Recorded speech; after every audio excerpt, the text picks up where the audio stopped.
야, 에코프로, 루닛. 야, 크게 설명 안 하겠습니다. 지금 오늘 종가 기준으로 에코프로가 94만 3천 원, 장중에는 96만 원 근처까지도 가는 모습이었고 루닛은 18만 9천 원. 상승률로만 보면은 YTD로 올해 7개월 동안의 상승률이 800%와 534%. 이야, 대단합니다. 진짜. 자, 그러면 요거를 먼저 들어볼게요. 에코프로, 요건 좀 약한 것 같은데. 자, 에코프로 일단 첫 번째. 100만 원 갈까 OX 한번 들어보겠습니다. 자, 하나, 둘, 셋. 한 번 더 해볼게요. 에코프로 150만 원 간다 OX. 하나, 둘, 셋. 어디까지 쓰실 거예요? 계속 올리실 거죠? 아니, 어디까지 쓰실 거예요? 아니, 어떻게 수급이나 그런 지금 차트 흐름, 기술적인 분석을 해보면 사실 150만 원이라고 얘기해도 무리는 아닌 것 같은 네. 그런 추세를 이어가고는 있지만 일단은 100만 원은 바로 코앞이니까 뚫는다고 봐야겠죠? 이주연 대표님부터? 네, 뭐 기침 한번 하면 뭐 살짝 넘어갈 것 같은 가격이 지금 100만 원인데요. 일단 내일 바로 갈 수도 있는. 내일 바로 갈 수도 있는 네. 약간 그런 흐름인 것 같고 지금 신고가 갱신하고 이제 어제 잠시 쉬어갈 때 이 요새 뭐 선행매매 이런 얘기가 많기 때문에 꼭 말씀을 드려야 될 것 같습니다. 86만 원에 조금 샀습니다. 분유값 네. 벌기 위해서. 아주 좋습니다. 아주 조금 사놨기 때문에 예. 오해를 하시면 안 되고요. 예. 어쨌든 뭐 주주 입장에서 150만 원 갔으면 좋겠다라는 바람은 있지만 저는 이제 단기 트레이딩을 위해서 이제 잠시 발을 담궜다 이렇게 보시면 될 것 같고요. 뭐 기본적으로 에코프로 저는 이제 좀 싸다 생각하는데 지금 현재 올라가고 있는 이 흐름은 결국 미래의 이제 그 성적에 대한 반영이잖아요. 예. 그렇다면 지금 에코프로 BM이라는 이 양극재만 우리가 일단 놓고 본다라고 했을 때 에코프로 BM의 시가총액이 한 25조 됩니다. 실질적으로 2030년 정도에 나올 수 있는 실적을 생각해 본다라고 했을 때 물론 그때 상황이 또 뭐 원자재 가격이라든지 이런 부분들 많이 바뀔 수 있겠지만은 현재 예상되고 있는 바로는 대략 뭐 한 70조 정도가 적정 주가가 아닐까. 시총이. 네, 에코프로 BM이 한 70조 정도 이렇게 예상이 되더라고요. 에코프로 BM이요? 네네, 맞습니다. 그럼 에코프로가 일단 지분이 한 51% 에코프로 BM의 지분을 갖고 있으니까 반 딱 잘라서 35조. 그러면 지금 에코프로도 25조니까 아직 뭐 한 10조 정도는 더 올라갈 여력이 있지 않겠나. 와, 이주연 대표님이 확실히 톤이 주주 입장으로 많이 달라졌네. 와, 감정을 담아서 네. 우리 분석을 하시는. 네. 많이 필요하신 거죠? 오케이, 알겠습니다. 분유 뜰 그럼- 때까지는 이제 좀 예. 사실 뭐 긍정적으로 볼 수 있는 포인트들도 굉장히 많고 요 세 번째 트라이를 했을 때 뚫느냐가 수급적인 기술적인 측면에서 굉장히 중요했는데 어쨌든 뚫어줬고 거기서 또 올라와주는 그런 모습이었으니까 알겠습니다. 김민수 대표님은 왜 오늘 들어주셨는지요? 저희가 마침 그때였었죠. 한때 말 많았던 네, 이제 기억도 안 납니다. 중국 회사 뭔지. 고션. 네, 그 회사 얘기 나오면서 저희가 방송하면서 불을 뿜었었습니다. 예. 열을 냈었습니다. 예. 그런 이상한 짓 좀 하지 말라고. 네, 그러면서 정신 똑바로 차리시라는 얘기까지는 참아 못했지만, 네, 그러다가 시총 20조에 대한 어떤 허들을 넘을 듯 못 넘을 듯 하다가 지난주에 보니까 드디어 항복하는 기세가 나왔죠. 네, 이거는 안 되겠다. 그래서 원래 공매도와의 관계를 보면 공매도의 대부분은 외국인들이 많이 합니다. 예. 거의 다 그들 작품인데 거기서 이제 도저히 안 되다 보니까 또 새로운 분기 들어오고 뭐 ETF까지 설정되다 보니까 안 되겠다 싶어서 발 빼는 과정이죠. 그런 쪽에서 이제 새로운 밸류에 대한 새로운 분위기가 열렸다라고 봐야 될 것 같습니다. 그런 쪽에서 지금 분위기는 뭐 그때도 말씀드렸던 거랑 똑같기 때문에 구체하게 뭐 길게 얘기할 필요는 없습니다. 예. 그냥 신고가에 나오는 현상들에서 나오는 변화가 이어지는데 또 지난 또 90만 원대 넘다 보니까 며칠 전이었죠. 그때 또 한 어디서는 여기다 공매도 좀 들어갔다고 하면서 형 잘했지 이런 전화를 또 하더라고요. 예, 속으로는 그랬습니다. 예. 나한테 무슨 얘기를 듣고 싶은데 여기다 저한테 전화를 했나. 그래서 근데 진짜 에코프로는 지금 와서 보면 공매도로 요거를 좀 끌어내리려는 시도들이 뭐 우리는 추측이지만 네. 그런 시도들이 몇 번 있었잖아요. 근데 이쯤 되면 포기할 만하지 않아요? 어때요? 아닌 것 같습니다. 계속해요. 계속 그러니까 한 사람이 이쪽도 마찬가지죠. 하나의 무덤이 나오게 되면 그 무덤 위에 또 올라가서 서 있겠다. 이런 입장 쪽으로 들어오는데 제발 그러지 마시란 얘기를 여기서 또 드려야 될 것 같고요. 그냥 다 같이 한번 울었던 사람의 눈물이 나한테도 흘릴 수 있거든요. 그렇게 좀 자중했었으면 좋겠다는 표현으로 예. 말씀을 드려야 될 것 같고요. 그래서 결론은 지금 나오는 변화는 이제부터는 이제 밸류 싸움이죠. 밸류 싸움. 네, 그러니까 가치 같은 경우는 저희가 다 압니다. 그러니까 즉 앞으로 장기적으로 보여줄 상황들이 그대로 나오는 숫자가 있기 때문에 그에 따라서 얼마큼 더 끌어가고 줄 것이냐라는 부분들을 이제 나오는 밸류 싸움에 대해서 지금은 열린 측면으로 봐야지 이거를 이 정도면 다 됐어라고 재단하다가는 재단질 나갑니다. 그렇기 때문에 그러지 말자라고 말씀드리겠습니다. 알겠습니다. 네. 복덩이님께서 김민수 대표님은 코미디언보다 더 웃기셔요 이렇게 말씀하시는데 두 분의 콤비가 제가 아시는 분 중에서 주식하는 분들 중에서 제일 재밌는 것 같습니다. 요거를 일단은 네. 두 분 다 어쨌든 에코프로에 대해서 긍정적인 시각을 갖고 계시니까 요거 한번 여쭤볼게요. 지금 가지고 계신 분들 그리고 혹시나 오늘 또 탑승하신 분들 요런 분들은 지금 1차 목표가를 어느 정도까지 가지고 가야 되는지 일단 그게 좀 궁금할 것 같고 그리고 어떤 시그널이나 아니면 어떤 움직임이 나왔을 때 트레이딩 관점에서 일단은 좀 손절을 해야 되는지도 좀 궁금하거든요. 이주연 대표님부터. 네, 저는 일단 제가 진입을 했기 때문에 예.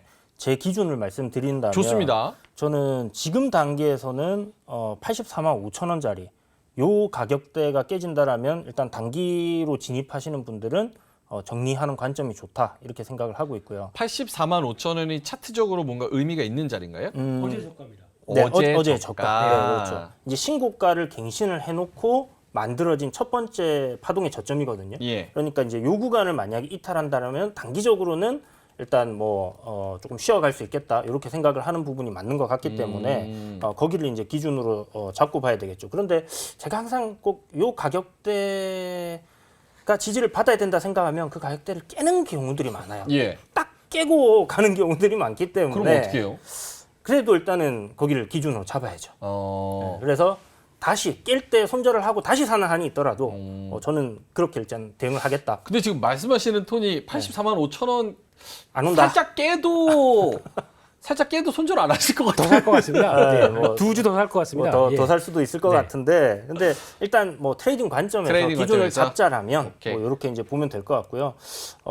일단 지금 호가를 봤을 때 100만 원이라는 이 호가 단위에 과연 어느 정도의 매도 물량이 쌓여 있을 것인가? 아. 이제 요게 관건이거든요. 오늘 좀 얘기를 막 이렇게 트레이딩 하시는 분들이랑 하다 보니까 삼성전자 100만 원대 이야기를 하시는 분이 계셨어요. 삼성전자가 100만 원 찍고 나서 주가가 완전히 박살났다가 올라갔거든요.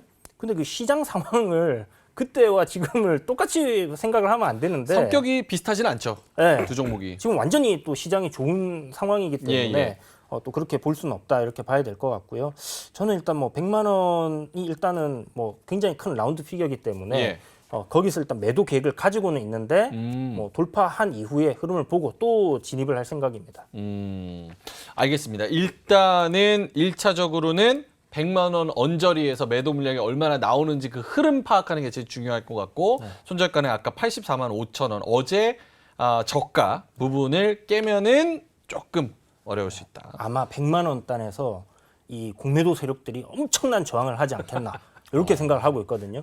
이 업틱룰이라고 해서 밑으로 던지면 안 되는데 네. 그런 거 무시하고 막 던질 것 같아요. 그래놓고 이제 느낌상. 과징금은 조그만큼 받고. 네, 조금 내면 되니까. 네. 그런데 지금 수급적인 부분 봐서는 이제 이 매수하는 외국인들이 공매도 세력들이 어차피 이거 올라가면 이제 예. 쇼스키주로 이제 올릴 수밖에 없잖아요. 음. 좀 싸움이 붙은 거 아닌가 이런 생각을 좀 하고 있습니다. 알겠습니다.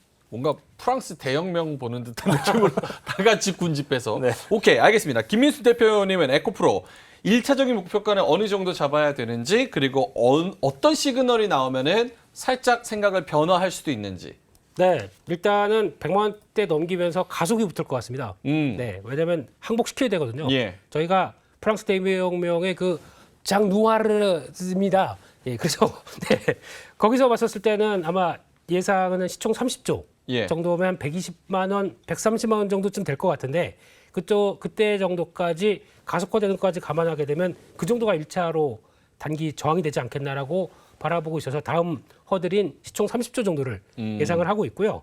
그런 쪽에서 아까 이주연 대표님 말씀처럼 정확하십니다. 그 저가 깨지게 되면 관리하셔야 됩니다.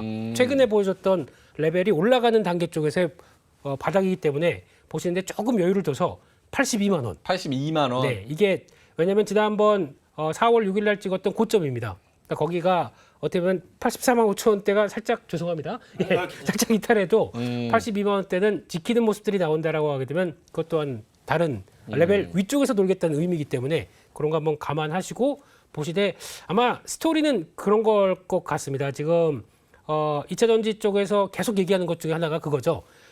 Q를 못 키우는 얘기. 그러니까 Q에 대한 확장에 대해서 뭔가 방해가 되는 얘기. 네. 그러니까 지금 판가는 떨어질 수 있습니다. 계속 바뀔 수는 있어요. 네네. 근데 계속 이번에 실적 흐름 보면서도 가장 얘기 많이 나오는 게 아직까지 증권사에서는 그 얘기하고 있습니다. 실적 안 좋을 것이다. P가 떨어지니까 안 좋을 것이다. 근데 항상 왜 P만 계속하고 Q는 계산을 안 하는지 모르겠습니다.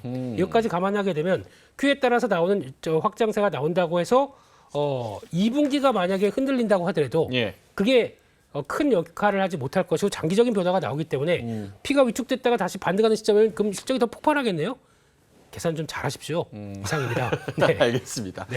요거는 근데 사실 저희가 손절가랑 뭐 목표가 이 얘기를 했지만 가장 중요한 거는 그날 당일의 분위기와 수급과 움직임. 요거를 정말 잘 체크를 하셔야 된다는 거 말씀을 드리겠습니다. 근데 기술적으로 저기 상승폭을 계산을 해보면요. 예. 한 110만 원 정도까지는 110만 원까지는? 예, 열려 있는 것 같아요. 알겠습니다. 100만 원이라고 말씀하시고 좀 적게 썼나 하셔가지고 110까지. 아니, 그러니까 돌파하는 흐름을 이제 제 입장에서는 봐야 체크하고. 되는데 뭐 항상 이 차트대로만 간다라면 얼마나 좋겠습니까만은 안 그런 경우가 있으니까. 근데 일단 차트대로 본다라고 하면 한 110만 원 정도 이렇게 알겠습니다. 말씀드리겠습니다. 루닛 얘기해봐야 되는데 그 전에 요거 만약에 에코프로 지금 이제 세 번째 트라이 해가지고 이제 뚫었다 관심 있으신 분들은 신규 진입의 영역에서는 오히려 100만 원 뚫는 거 보고 접근하는 게 좋을까요? 아니면 아예 떨어졌을 때 말씀하신 80만 원대에서 접근하는 게 나을까요? 이거는 지금부터는 성향의 차이입니다. 성향의 차이. 네, 이거 내가 그러니까 신고가가 돌파한 종목에 대해서 충분히 매매를 많이 해봤고 거기서 유연하게 대처하실 수 있다 하셔도 됩니다. 지금 더할 나위 없이 좋은 기회입니다. 하지만 나는 그런 거 잘 못하는데 네. 자꾸 방송에서 이게 얼굴 얘기하니까. 시커먼 사람이 나와가지고 머리 꼬불꼬불한 사람이 나와가지고 120만 원대까지 간다. 예. 그러면서 나도 사볼까? 이런 건 반대 드리고 싶습니다. 왜냐면 내 대처 능력이 더 중요한 거고 예. 이러다가도 또 언제든지 또 출렁임이 나왔을 때 그렇죠. 그를 추가 매수를 할 것이냐 아니면 또 그냥 손절하고 다시 볼 것이냐 이런 나의 계획이 없다고 하게 되면 대응 어려우실 겁니다. 사실 이 종목이 뭐 여러분들도 아실 테지만 이야기가 굉장히 이야기하기 껄끄러운 종목이고 예민한 종목이기도 하고 저희가 신나서 또 이 부분을 얘기를 말씀을 드리긴 하지만 어쨌든 위험하게 지금 많이 올라온 그러니까 많이 올랐다는 표현이 또 어떻게 댓글이 달릴지 모르겠는데 어쨌든 숫자로는 800% 넘게 YTD로 오른 종목이라는 거 꼭 감안을 하시면 좋을 것 같고요. 이주연 대표님은 아까 질문 드린 거 똑같이 그러니까 저는 이제 많이 올랐다라는 거는 이제 좀 객관적이다기보다는 주관적일 수 있잖아요. 그렇죠. 사람마다 이제 다르게 맞죠. 생각할 수 있는 부분이라서 그냥 많이 올랐기 때문에 이게 보유자의 영역이고 지금 위험하고 이렇게 생각하기보다는 네. 주식이라는 상품 자체가 위험한 상품이거든요. 아무리 바닥에 있다 생각을 해도 지하실이 나오고 뭐 지하 10층도 나옵니다. 그래서 상패도 되는 경우도 예. 있고요. 그래서 그런 생각 자체를 조금 바꾸셨으면 좋겠어요. 그래서 와. 많이 올라 있더라도 어차피 뭐 바닥에 있다 생각이 되는 종목도 내가 사서 뭐 10%가 빠지던 15% 빠지던 하면 손절을 할 거고 예. 많이 올라 있는 것도 내가 사서 15% 10% 빠지면 손절을 할 건데 그렇죠. 그렇다면 뭐 위에 있는 거 못 살 이유가 전혀 없다. 그래서 이게 객관적이지 않은 그 기준을 잡고 예. 많이 올랐다, 위험하다, 그냥 내가 무섭다라고 느끼는 게 많이 올라 보이니까 예. 그거를 가지고 기준으로 잡으면 안 된다라고 말씀을 드리고 싶고요. 아까 그 우리 김민수 대표님께서 말씀하신 것처럼 진짜 그런 계획이 있다. 손절을 할 것이냐, 아니면 추가 매수 대응을 할 것이냐, 아니면 뭐 그냥 나는 장기로 쭉 끌고 갈 것이냐, 뭐 이런 어떤 자기만의 대응이 있다라고 하면 위에서 못 살 이유가 뭐가 있겠어요. 그래서 저는 뭐 만약에 저는 잘 몰라서 만약에 장기로 끌고 간다는 계획이 있어도 한 3년까지 본다는 계획이 있어도 지금 요 위치는 매력적이에요? 100만 원? 저한테는 두 분 다. 예. 저에게 얘기하시게 되면 상황은 체크해야 되겠지만 네. 지금 만약에 3년을 끌고 간다고 하시게 되면 단서가 하나가 있습니다. 뭐냐면은 뒤에 추가적인 자금 여유가 있으셔야 됩니다. 무슨 얘기냐면은 이걸 그러면 3년 동안 끌고 갈 거야라고 하면서 지금 딱 매수가를 고정시키는 거는 반대고요. 어차피 또 여러 가지 변화가 나올 수 있기 때문에 그에 따라서 대응할 수 있는 현금이 있다고 하게 되면 결국은 분할 관점이죠. 떨어졌을 때 무언가 내가 같이 더 비중을 확대할 수 있는 그 용기와 자금 이런 네. 게 있어야 된다. 이주연 대표님은요? 그러니까 이제 딱 얘기해 주신 것처럼 이 종목 싸지면 내가 어차피 3년 동안 보면 크게 갈 거라는 생각을 갖고 있다면 싸게 살수록 좋은 거 아닙니까, 그죠? 예. 그래서 실탄이 딱 있으면 막 적들이 쳐들어올 때 막 예. 총을 쏘다 보면 예. 뭔가 좀 총을 빵빵 쏘니까 괜찮아요. 근데 실탄이 딱 떨어지면 그때부터 두려움이 이제 다가오거든요. 그래서 항상 여러분들 이제 비중 관리를 좀 하셔야 될 것 같고요. 이것도 상대적인 것 같습니다. 저는 이제 어저께 사면서 이게 한 10에서 15% 정도 수익이 나면 예. 좋겠다라고 생각을 하고 샀거든요. 그러면 이제 충분하다라고 생각을 한 부분이고. 딱 기준이 예, 있었군요. 그렇죠. 근데 이제 또 어떤 분께서는 이게 이제 뭐 3년 후를 생각하면서 2배, 3배 이렇게 노린다면 또 문제가 될 수 있기 때문에 예. 그런 부분을 좀 생각하시면서 보시면 좋을 것 같아요. 알겠습니다. 며칠 만에 야수가 돼서 돌아오셨어요. 총을 쏜다, 위험 자산, 뭐 이런 말씀을 하시면서 이주연 대표님이 알겠습니다. 뒤에 뭐 실적 시즌에 반도체 그리고 오늘 제약바이오도 준비를 해왔는데 지금 큰일 났네요. 일단은 루닛 먼저 짧게 한번 가보겠습니다. 야, 이것도 사실 예측의 영역이 아닌데 루닛 앞으로 더 오른다. OX 한번 들어주시면 좋을 것 같습니다. 하나, 둘, 셋, 들어주시죠. 루닛. 알겠습니다. 김민수 대표님부터. 네. 사실 뉴스는 좀 그런 긍정적인 호재거리 그리고 기대가 되는 여러 가지 미래지향적인 이런 뉴스들이 많이 나오고 주가도 죽을 듯하면서 바로 또 올라버리고. 네. 어떻게 루닛이 상승률이 300%, 에코프로가 800%니까 제2의 에코프로가 될 수 있습니까? 루닛 주주분들이 기분 나빠하십니다. 예. 네, 그렇기 때문에 그런 말씀은 조심하시고요. 아니 뭐 상승률이 조금 떨어지니까. 예. 근데 이게 최근에 하락했던 이유가 있습니다. 예. 2대 주주가 매도하더라고요. 아. 네, 이거 없었으면은 그런 큰 변화 없이 예. 차츰차츰 갔다가 더 레벨업을 시켰을 수도 있습니다. 근데 지금 관점에서 바라보는 루닛은 그렇게 보셨으면 좋겠습니다. 자꾸 이런 좀 고성장주 가지고 제가 얘기를 너무 많이 하는 것 같은데 예. 저는 워낙 고성장주를 사랑하고요. 그런 쪽의 입장에서 바라보고 있다 보니까 나오는 여러 가지 얘기들로 보셨으면 좋겠지만 성장주의 가장 큰 개념은 저희가 숫자가 손에 잡히는 뭔가가 보이기 시작할 때부터 폭발하기 시작합니다. 예. 그게 한국 시장의 특성이고 성장주의 특성입니다. 초기에 테슬라가 움직이기 시작했었을 때 거의 뭐 변화가 없이 사람들은 다 비웃었을 때 그때부터 테슬라가 움직이기 시작하면서 그다음부터는 시장에서는 한 사이에서도 이제 성과가 나오기 시작했을 때도 무시했었죠. 그런 다음에 나온 변화랑 똑같이 보게 되면 루닛도 그 길을 가고 있습니다. 아직까지는 저렇게 적자 100억씩 나오는 회사를 가지고 뭔 얘기를 하고 있어? 라고 할지 몰라도 이게 중요한 거는 기술력을 인정받고 성과를 하나씩 내기 시작하는 게 반영이 된다라고 하게 되면 그게 앞으로의 하나의 가장 큰 아이디어고 그만큼 한국에서는 어떤 보험을 통해서 건강보험을 통해서 성과를 낼 수 있었던 부분들이 그대로 예. 또 해외에서도 그대로 가져가기 시작하는데 더 중요한 거는 혹시 캔서 문샷이라고 들어봤어요. 들어보셨죠? 예, 이게 뭐냐면 바이든 대통령이 우리 그냥 미국에서는 비만 환자가 고도 비만이 아니고 그냥 일반 비만 환자가 예. 73%입니다. 와. 지금 10명 중에 4명이 비만 환자입니다. 와. 거기다 10명 중에 7명, 73%니까. 네, 죄송합니다. 예. 4명 중에, 예, 4명 밸류에이션이. 중에, 4명 중에 3명이 4명 중에 3명이. 그렇죠. 와. 예, 그런 정도고 고도 비만이 4명 중에 1명, 2명 왔다 갔다 합니다. 20% 정도. 그렇습니다. 이럴 정도면은 당연히 미국 입장 쪽에서는 신경을 써야 되겠죠. 거기 들어가는 게 앞으로 비만 사망 발생률을 네네. 비만으로서 사망 발생률을 50%까지 떨어뜨린다고 하게 되면 그게 캔서 문샷의 핵심인데 거기 누가 들어갔냐면 루닛이 들어가 있습니다. 그 많고 많은 여러 가지 미국의 기술 좋은 외과 병원부터 다 있는데 그 중에 들어가 있다는 얘기는 그만큼 영상을 통해서 CT를 찍는 거 가지고 AI로 확인을 해서 그거 가지고 도움을 줘서 이 병원들한테 그리고 또 진료를 받고 거기다가 의술을 하게 만들어준다. 예. 당연히 큰 영역이 들어간 거죠. 그러면 거기서 들어가 있는데 병원들이 채택을 안 할까요? 미국 병원들이 하기 시작하게 되면 앞으로 보여줄 수 있는 건 더 많다. 생각보다 실적은 빨리 찍힐 것이다. 이렇게 생각하고 있습니다. 알겠습니다. 사실은 그 뭐 성장주 측면에서는 그 GPT 만든 오픈 AI도 한 분기당 적자가 6천억인가 난다고 본 것 같은데 네. 시총 같은 경우는 뭐 30조, 40조 이렇게 밸류를 지금 주고 있다고 하니까 그렇게 생각하면은 뭐 마냥 실적으로 이렇게 끼워 맞출 수 있는 종목들은 아닌 것 같습니다.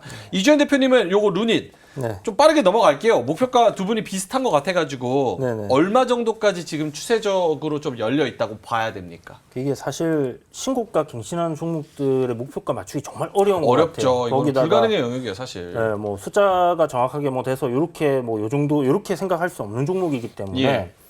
일단 한 23만 원 정도 기술적으로 봤을 때는 뭐 그 정도 갈 것 같다는 생각을 하고 있고요. 일단 신고가 뭐 갱신을 해준다라면 뭐 그렇게 오래 걸리지도 않을 것 같다라는 생각을 하고 있습니다. 한 23만 원 정도. 네. 허클님이 굉장히 중요한 얘기 해주셨어요. 김 대표님, 제2의 루닛이라는 뷰노도 여전히 좋게 보시는 거지요.